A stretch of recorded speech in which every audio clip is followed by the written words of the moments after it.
Welcome back to Yahoo Finance Live. We are continuing to see a sell-off on Wall Street on this Friday, although we are seeing stocks coming off of their lows. The Dow down at 420 points, the S&P 500 down 63, and the Nasdaq, the biggest laggard on the day, down about 2%. We're also watching the spike in commodity prices.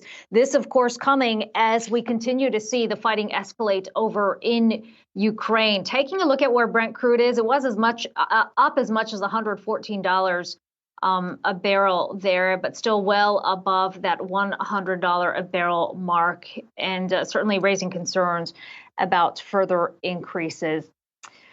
Well, the Russian invasion of Ukraine is threatening to add even more pressure on global chip supply. Ukraine supplies about 50% of rare gas used in the chip manufacturing process. With that supply limited, chip makers are warning that there could be more supply shortages ahead. Let's bring in Yahoo Finance's Dan Howley, who's following that side of the story. And Dan, of course, even before this invasion, there was a global supply shortage because of what happened during the pandemic. How much worse are things going to get?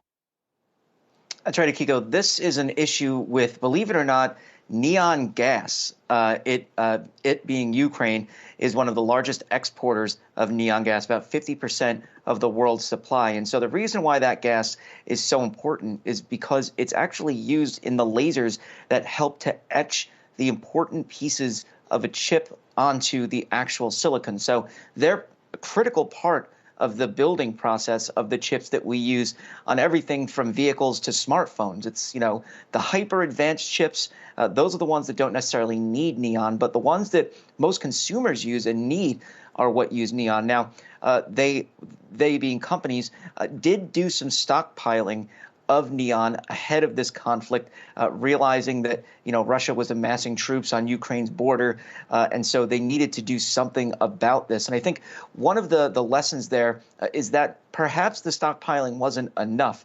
They have about 6 to 8 weeks, is what some analysts are saying, and then they're going to run dry unless there are some exports from Ukraine to the West being able to get these companies the neon that they need to start building chips. Now, there are some other companies that aren't necessarily going to be impacted in Japan.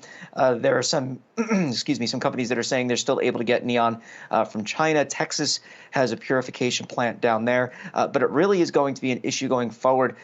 And as you said, this kind of just adds to the pressure that we've already been seeing out of the chip industry, which is shutting down plans for making cars, making lead times for getting access to different types of electronics longer.